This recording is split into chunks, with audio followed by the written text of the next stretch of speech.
दोस्तों, मैंने आपको बताया कि इसे जय शाह, जो अमित शाह के सुपुत्र हैं, उनकी एक कंपनी टेम्पल एंटरप्राइजेस में अचानक लोन मिला 15.5 करोड़ का और उनकी रेवेन्यू 16,000 टाइम बढ़ गई अचानक एक ही समय। और फिर वापस उस कंपनी में और कोई धंधा नहीं हुआ। ये एक मनी लॉन्ड्रिंग का केस है।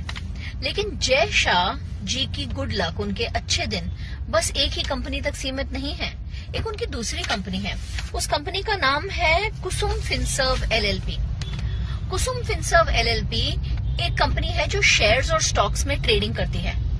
लेकिन आप यकीन नहीं मानेंगे कि एक शेयर और स्टॉक में ट्रेडिंग करने वाली कंपनी को एक पावर प्रोजेक्ट मिला है विंड एनर्जी का रतलाम में।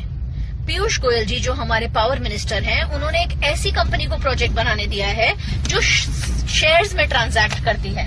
उसको उन्होंने काम दिया है पावर प्रोजेक्ट बनाने का। काम ही नहीं दिया, लोन भी दिया।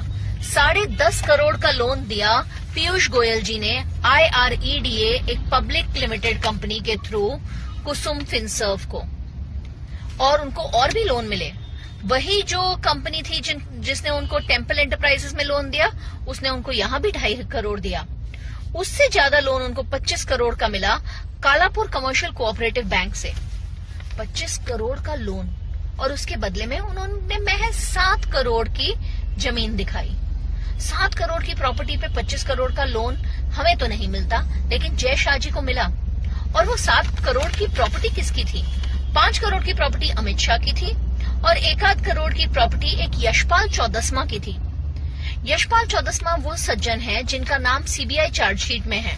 सोहरबुद्दीन एनकाउंटर में उन्होंने विटनेसेस को धमकाया, ये उनपे चार्ज लगा था।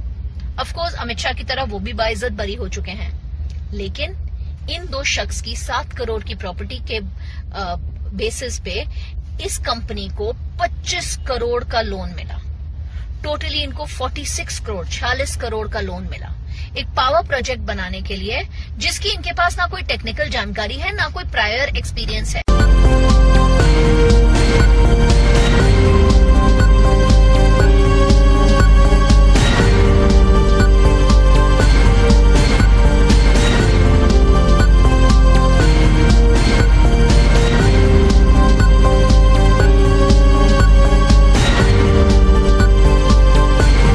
करोड़ का लोन मिला एक पावर प्रोजेक्ट बनाने के लिए, जिसकी इनके पास ना कोई टेक्निकल जानकारी है, ना कोई प्रायर एक्सपीरियंस है। सवाल ये उठता है कि इस देश में क्या हो रहा है? नेपोटिज्म हो रही है। एक शख्स जिसका कोई पावर प्रोजेक्ट से लेना देना नहीं है, उसको पावर का प्लांट बनाने का कॉन्ट्रैक्ट ही नहीं मिलता, सरकार से लोन मिलता है 10.5 करोड़ का।